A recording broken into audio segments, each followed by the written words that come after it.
ముఖ్యమంత్రిగా ఉన్నప్పుడు diplomatic passport ఉండేది. అయితే ముఖ్యమంత్రి పదవి పోయిన తర్వాత ఆ పాస్పోర్టు రద్దు అవుతుంది ఆటోమేటిక్గా. కాబట్టి ఇప్పుడు జనరల్ పాస్పోర్ట్ కోసం దరఖాస్తు చేసుకోగా పాస్పోర్ట్ అధికారులు మాత్రం అతని పైన పరువు నష్టం కేసు ఉన్న నేపథ్యంలో గతంలో ఉన్న కేసుకు సంబంధించి ప్రజాప్రతినిధుల కోర్టు నుంచి ప్రత్యేక ప్రజాప్రతినిధుల కోర్టు నుంచి ఎన్ఓసి తీసుకోవాలంటూ సూచించారు. ఈ నేపథ్యంలో ఎన్ఓసి కోసం కోరగా వారి తరపున అడ్వకేట్ ఎన్ఓసి కోసం కోరగా అక్కడ ఆ కేసుకు సంబంధించి పూర్తి స్థాయిలో కఠినమైన షరతులు విధించారు.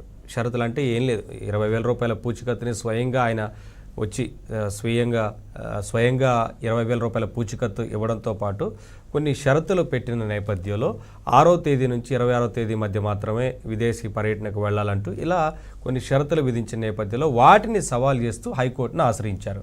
అయితే ఇక్కడ పబ్లిక్ ప్రాసిక్యూటర్ వారి వాదనలు వినిపించారు. ఆ కేసుకు సంబంధించి ఏంటి అనే విషయాల్ని ఇక్కడ జగన్మోహన్ రెడ్డి తరపున అడ్వకేటు ఆ కేసు మీద అవగాహన లేదు గతంలో సదరు పిటిషనర్ కంటూ చెప్పిన నేపథ్యంలో, కానీ ఎన్నికల అఫిడవిట్లో ఈ కేసుకు సంబంధించి పొందుపరిచారు, పూర్తి అవగాహన ఉందని. ఇలాగే పలు అంశాలకు సంబంధించి వారి వాదనలు వినిపించిన నేపథ్యంలో ఇప్పుడు జగన్మోహన్ రెడ్డి ఖచ్చితంగా కోర్టుకు హాజరై పూచికత్తు సమర్పించాల్సి ఉంటుందా, లేదంటే ఏం చెప్తుంది కోర్టు అనేది కొంత ఉత్కంఠగా మారింది. ఈ తీర్పు అయితే రిజర్వ్ అయిన నేపథ్యంలో మొత్తంగా ఈ జరిగిన పరిణామాలకు సంబంధించి కానీ ఇక్కడ ఇంకొక విషయాన్ని చెప్పారు. సిబిఐ కోర్టే పర్మిషన్ ఇచ్చింది, తీవ్రమైన నేరాలకు సంబంధించిన కేసులో సిబిఐ కోర్టు అనుమతి ఇచ్చింది, కానీ ప్రత్యేక ప్రజాప్రతినిధుల కోర్టు ఎందుకు అనుమతి ఇవ్వదు ఈ కేసుకు సంబంధించి అంటూ హైకోర్టులో వాదనలు వినిపించారు జగన్మోహన్ రెడ్డి తరపున అడ్వకేట్. సో వీటన్నిటికి సంబంధించి ఇవాళ డిబేట్లో మాట్లాడదాం. డిబేట్లో పాల్గొంటున్నారు సప్తగిరి ప్రసాద్ గారు, టీడీపీ అధికార ప్రతినిధి, కోటేశ్వర గారు సీనియర్